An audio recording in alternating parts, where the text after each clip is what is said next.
There are two types of scale. One that I'm going to call pure scale, and that looks like this. Looks like a ratio, and it's a pure scale because the units are the same on both sides, and that's critical.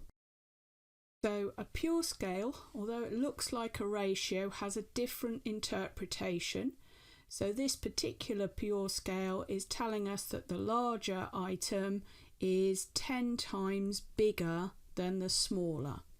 So it's not about parts when we're doing pure scales, it's about how much bigger or smaller something is. Okay, so if I give you an example now of a scale that is not a pure scale, that would be something like 1 centimetre to 10 kilometres. So you can see what I mean here about the units being different.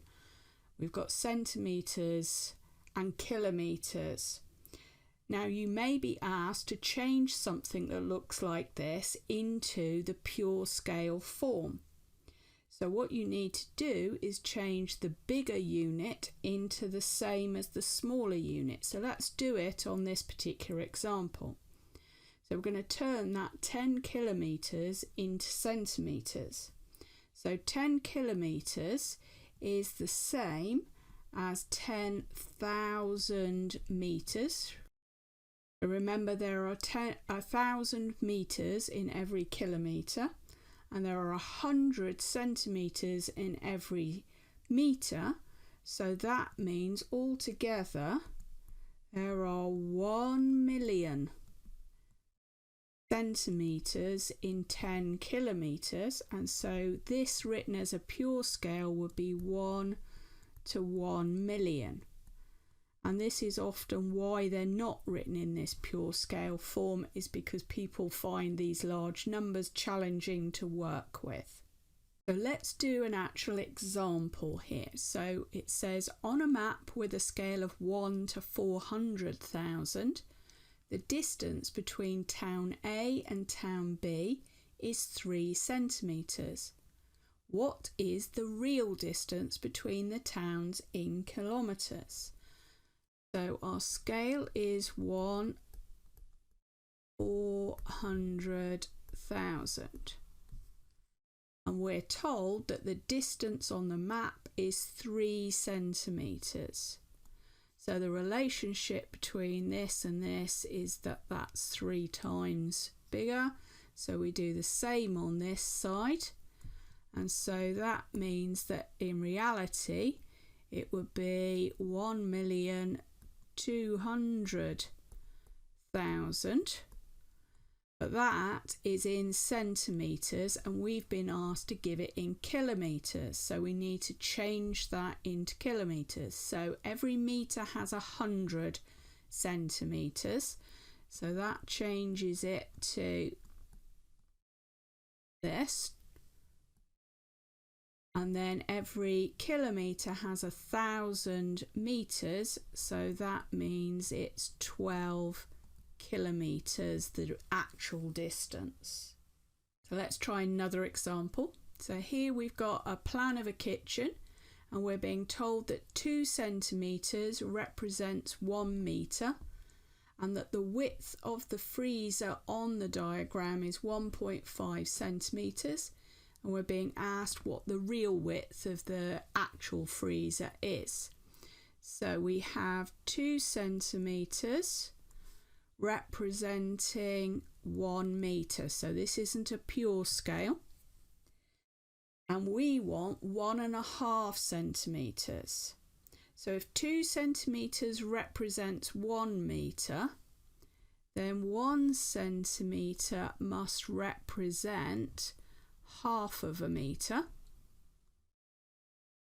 and half of a centimetre must represent a quarter of a metre, 0.25 of a metre.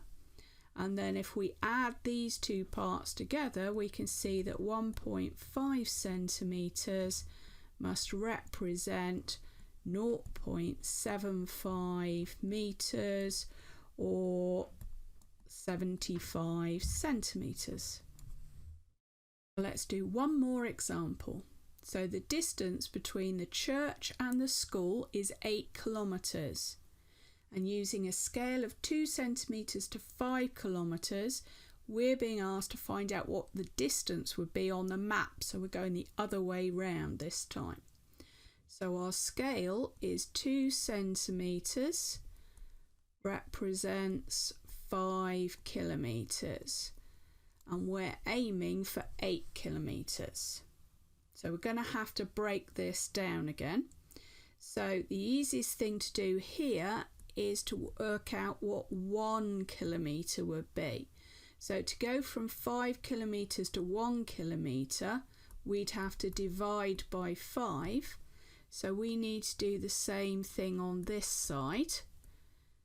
So 2 divided by 5 is 2 over 5, which in decimal terms is 0.4. So we want 8. So we're going to have 2 centimetres, which would be 5, and then we want another 3 kilometres, and we've just worked out that each kilometre is 0.4. So 3 times 0.4 is 1.2. And so if we add those two together, so we've got 2 centimetres plus 1.2 centimetres. So altogether that's 3.2 centimetres to represent our 8 kilometres.